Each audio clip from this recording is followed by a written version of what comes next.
UKLO 1 year masters. No IELTS required up to 5 years visa. High visa success rate. అయినట్లు మీ దగ్గర ఎవిడెన్స్లు proper గా ఉన్నాయి. ఇవి పోలీస్ స్టేషన్ లో ఇచ్చి మరి రిజిస్ట్రేషన్ ఫెయిల్ అయింది కదా, రిజిస్ట్రేషన్ అవ్వలేదు అయితే ప్రాపర్టీ. వాళ్ళు తప్పించుకుంటున్నారు మేడం. మేము పోలీస్ స్టేషన్ లో రమ్మన్నా కంప్లైంట్ ఇచ్చేయాలి కదా, ఎఫ్ఐఆర్ చేయించాలిగా. నేను ఎఫ్ఐఆర్ చేయించుకోవడానికి మేడం ఇక్కడ వాళ్ళు పట్టించుకోవట్లేదని ఖమ్మం వెళ్ళాం మేడం. ఎందుకు ఖమ్మం కొద్దిగా పెద్ద మనుషుల ద్వారాగైనా మళ్ళీ ఈడ న్యాయం జరిగిద్దని వాళ్ళు ఖమ్మంతో నీకేం పని? ఖమ్మంలో నువ్వెవరు? నీ పెళ్లి అయింది ఎక్కడ?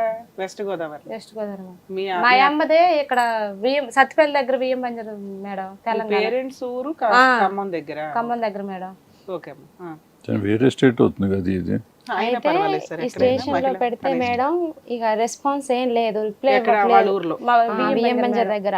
అయితే కులం ద్వారానైనా కాస్త ఏమన్నా సెట్ చేయొచ్చేమో అని చెప్పేసి మన వచ్చి చెప్పింది. ఎట్లా పరిచయం అమ్మ ఈవిడ? అమ్మ మా పెద్ద కూతురు. మీ పిన్ని కూతురు. వాళ్ళ అమ్మ చిన్నప్పుడే చనిపోయారట, నిజమే? అంటే చనిపోయింది. మా చిన్నమ్మ దగ్గర బాబాయ్ దగ్గర ఉంటుంది. మా చిన్నమ్మ ఆడపడుచు కూతురు. ఆడపడుచు కూతురు అయితే వాళ్ళ హస్బెండ్ కొట్టి చంపేసింది అనమాట. కడుపుతో ఉండగానే ప్రెగ్నెన్సీతో ఉండగా కొట్టి చంపేసింది. పుట్టిన తర్వాత ప్రెగ్నెన్సీతో ఉంది. నాన్న బతికే ఉన్నాడా? బ్రతికే ఉన్నా.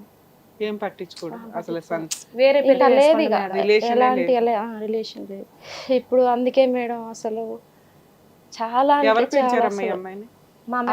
చిన్నమ్మ బాబాయ్ పెంచారు, వాళ్ళే పెళ్లి చేశారు. ఇప్పుడు ఎట్లా అయిందంటే మా బాబాయ్ అసలు ఇక డ్రింక్ బాగా రెస్పాన్సిబుల్, ఏదో తిండి అయితే పెట్టి ఏదో పెంచి అయిపోయింది, బాధ్యత తీరిపోయింది. కర్మ కొద్ది భర్త అట్లానే వదిలేసింది. ఇప్పుడు ఇక్కడికి వచ్చినా గానీ ఇక ఇక్కడ న్యాయం జరిగిద్ది దాని గ్యారంటీ ఏముంది అని చెప్పేసి వాళ్ళందరూ వాదిస్తున్నారు. కానీ నమ్మకంతో వచ్చింది, ఆదాయం లేదు, ఎలా బ్రతకాలో తెలియట్లేదు. నేను ఒకటే అన్నా మేడం, నాకు ఆస్తి వద్దు, ఏమి వద్దు, నా భర్త నా కాడికి వస్తే చాలు అని.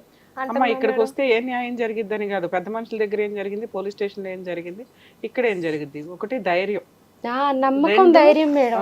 రెండుతో ఏం చేస్తే బెటర్, లీగల్ గా ఎలా ప్రొసీడ్ అవ్వాలనేది మీకు ఎవరు బయట చెప్పరు, మేము చెప్తాం. ఇక్కడ బయట ఎట్లా పోరాటం చేసుకోవాలని ఆయుధాలు క్రియేట్ చేసి ఇవ్వగలం, కానీ ఇక్కడే ప్రాబ్లమ్ సాల్వ్ చేస్తామని చెప్పలేం కదా.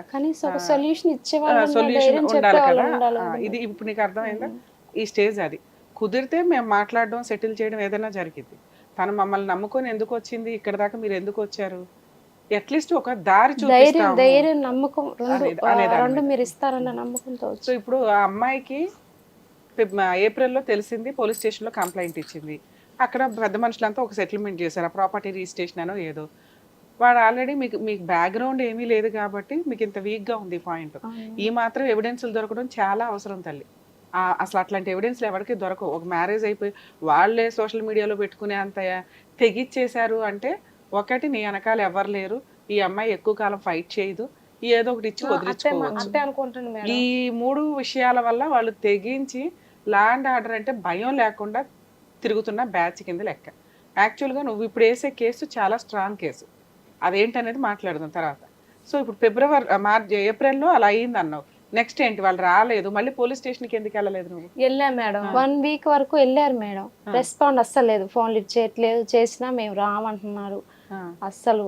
మీరు వీళ్ళు ఫోన్ చేస్తే మీరు వచ్చి ఏం చేసుకుంటారో చేసుకోండి అంటున్నారు. సరే ఇంకా వాళ్ళు రారు, పోలీస్ స్టేషన్ కి ఎందుకు వెళ్ళలేదు అంటే? వెళ్ళింది పోలీస్ స్టేషన్ వెళ్ళా మేడం. వెళ్తే పోలీస్ వాళ్ళు ఫోన్ చేస్తున్నారు, మీరు సెటిల్ చేసుకోండి రండి. పెద్ద వాళ్ళు రావట్లేదు, నాకు కేసు పెట్టేయండి అని అనాలి కదా నువ్వు.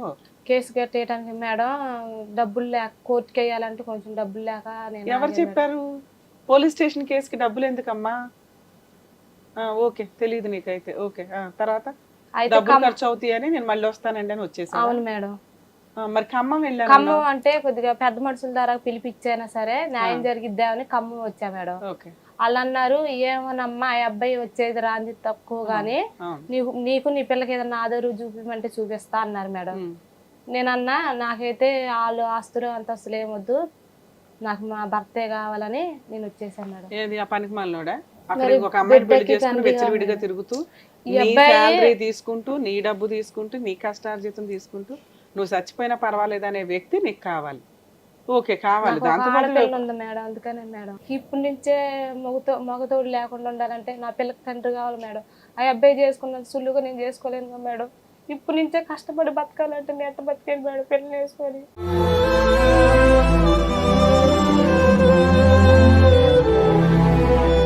కష్టం చేయాలి కదమ్మా, కష్టపడి బతకాలి మరి. లేకుండా వాడు ఇప్పుడు వస్తే రోజు వాడు నిన్ను ఆ పిల్లని కొడితే ఏం చేస్తావు? కొంచెం తాగుతుడు, కోడి పందాలు ఆడి మ్యాచ్లు కడతారని ఉంది కానీ మేడం ఈ సంవత్సరంలోనే అమ్మాయి లెఫర్ ఉంది మేడం. ఇదివరకు అయితే లేదు మేడం. ఈ సంవత్సరంలోనే పిల్లలు పుట్టట్లేదని మా అత్త బాగా టార్చర్, బాగా మైండ్ సెట్ మార్చేసింది మేడం. సరే అమ్మా, నీకు ఆల్రెడీ ఫస్ట్ లో వెంటనే పాప పుట్టింది, తర్వాత ఎందుకు పిల్లలు పుట్టలా? ఇక మళ్ళీ 3 నెలలు ప్రెగ్నెన్సీ పోయింది మేడం. ఇక మళ్ళీ అందలేదు మేడం. హాస్పిటల్లో చూపించుకుంటే ఏ ప్రాబ్లం లేదన్నారు మేడం. ఇంకోండి మేడం రిపోర్ట్లు కూడా తీసుకొచ్చాను మేడం. సత్తిపల్లిలోనే 2 సార్లు చూపించుకున్నాను మేడం. నువ్వు సంపాదించిందంతా పోగొడుతున్నాడు అతను. ఉన్న డబ్బులు తీసి తాగుతున్నాడు, నేను కొడుతున్నాడు. రేపు ఎట్టా అతనే కావాలంటున్నావు. ఇప్పుడు వస్తే ఏం చేస్తావు అతనితో? అతను మళ్ళీ డబ్బులు తీసుకెళ్ళిపోతే ఆ పిల్ల భవిష్యత్తు ఏమవుతుంది? మీరే ఏదో ఒకటి చేస్తారు. ఏం చేసినా ఇంకోళ్ళు చేసినా నువ్వు సరిగ్గా ఉంటే కదా ఏదైనా చేసేది. ఇప్పుడు నువ్వు సంపాదించే డబ్బుతో నీ కూతురుని పోషించుకుంటూ ఉండొచ్చు కదా. అది కాకుండా నువ్వు అతను కావాలంటున్నావు. అతను వస్తే ఉన్నది మళ్ళీ పోయింది. ఇప్పుడు ఇంతకుముందు చేసినట్టే చేస్తాడుగా. మళ్ళీ డబ్బులు తీసుకెళ్ళిపోతాడు. అప్పుడు నీ కూతురు భవిష్యత్తు, నీ భవిష్యత్తు, 2 భవిష్యత్తులు పోతాయి కదా.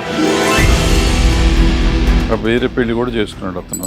సరే 15 సంవత్సరాలే మేడం ఆ పాపకి. ఆమెకే పెళ్ళైన ఆమెకే. ఇప్పుడు నువ్వు ఎక్కడ ఉంటున్నావమ్మా? నేనా బియ్యం బంజరం దగ్గర అమ్మ వాళ్ళు పిన్ని వాళ్ళ ఇంటి దగ్గర ఉంటుంది. అదే వీళ్ళ మేనత్త వాళ్ళ దగ్గర. మేనమా ఉండనిస్తున్నాడా మరి? ఎంతకాలం అయింది నువ్వు వచ్చేసి? నేను 2 నెలలు అవుతుంది మేడం. మరి 2 months నుంచి ఏం చేస్తున్నావు? ఈ పని ఏమైనా చేసుకుంటున్నావా ఇంట్లో? పనికి వెళ్ళుకుంటే ఎంత సంపాదించుకుంటున్నావు? ఇక కూలి పని రోజుకి 300 కూలి మేడం. పిల్ల స్కూల్కి వెళ్తుందా? ఇక పిల్ల స్కూల్ అది ఆంధ్రగా మేడం. ఈ తెలంగాణ రాని ఇక పంపించలేదు మేడం. ఎక్కడ ఉంటారు మీ అత్త వాళ్ళు, మేనత్త వాళ్ళు? లింగోడ బియ్యం పంజర్ దగ్గర, పెనుబల్లి మండలం, ఖమ్మం డిస్టిక్, సత్తుపల్లి దగ్గర మేడం. సరే, అక్కడ గ్రామ పెద్దలు ఏదో పెద్ద మనిషి పంచాయతీలు చేసేదో చేస్తాం అన్నారు కదా, నీకేదో దారి చూపించే వాళ్ళు ఏమో అయ్యన్నా తీసుకోవాలి కదా ఈ లోపు. అసలు ఆయన రప్పియట్లేదు మేడం. ఫోన్ చేసి రేపు వాయిదాకి రమ్మంటే ఫోన్ చేయడం, ఎటైనా వెళ్ళిపోవడం. మేడం ఆ అమ్మాయిని తీసుకొని వెళ్ళిపోతుంది మేడం.